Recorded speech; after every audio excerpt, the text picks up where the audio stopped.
Somebody asked me a question in Bible study. Can I answer it? And the lady said, excuse me, sir. Excuse me, sir. He said, how come Abel did sacrifice?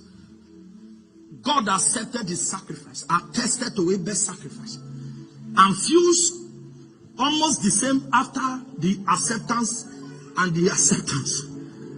He was killed. And God didn't stop it. Can I say something? Yes. Can I answer like I answered? Yes. How many of you know that God does not poke nose into the affairs of men? That's why you hear Papa pray, Lord, you have my permission. Enter my family. God can't enter until you give him permission.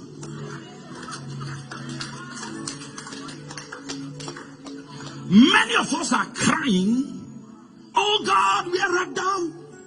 James is dead, oh God, where art thou? As you are crying, they have arrested Peter. And if you don't do something, they will kill Peter. Huh?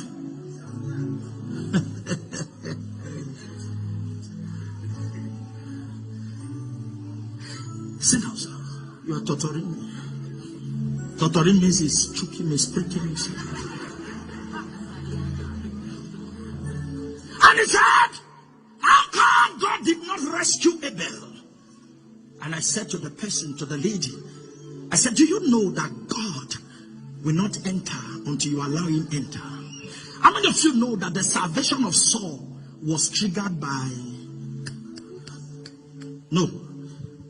Stephen? While they were stoning Stephen to death, Stephen said, Lord, hold not this against their charge. If Stephen had reacted, God would not have entered. So when Stephen was praying, he was praying that God should not hold it against Saul. Because the Bible said, touch not my anointed. God won't break scripture for scriptures and do my prophet no harm. So if you touch the anointed, there is a judgment. But Stephen said, hold not this against their charge. Do you know redemption would have been a mess if the last prayers of Jesus were not well channeled? Do you know the last prayer? Forgive them, for they know not. In the days of ignorance, God overlooks. So redemption was perfect when Jesus prayed that prayer. If he had reacted to the mocking and the hottings and made a statement, would have been ruined. His effort would have been useless. He said, Father, forgive them, for they know not what they do. Am I speaking here? And I said to the lady, the reason why Abel died is that Abel did not ask God, should I follow him? He didn't ask God, should I?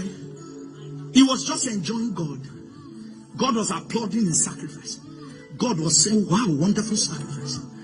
And then the next thing, his brother invited him.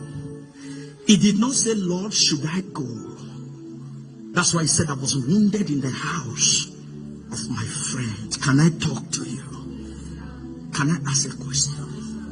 Even if you are so careful, Mr. Husband, how many times you remember to pray before you eat your wife's food? Talk to me now. How many husbands here pray before they eat their wife's food?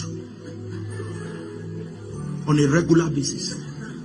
Even if you pray as a tradition, not something you mean. Pray that Satan does not enter your intimate cycle, because it's disastrous. That's why when Satan entered Absalom, David cried. You don't fight household enemies anyhow. You fight them with wisdom, because they are strategic. There's something they hold that you just don't buy it.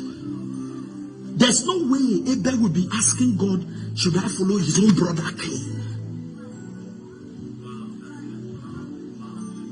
So when Satan is on a terrible mission over a man, he enters your intimacy. There is no way Samson would have fallen for anyhow person if not that he entered his lover. His supposed wife was entered. Adam ate an apple that was given to him by his wife. the brothers of Joseph were the ones who sold him.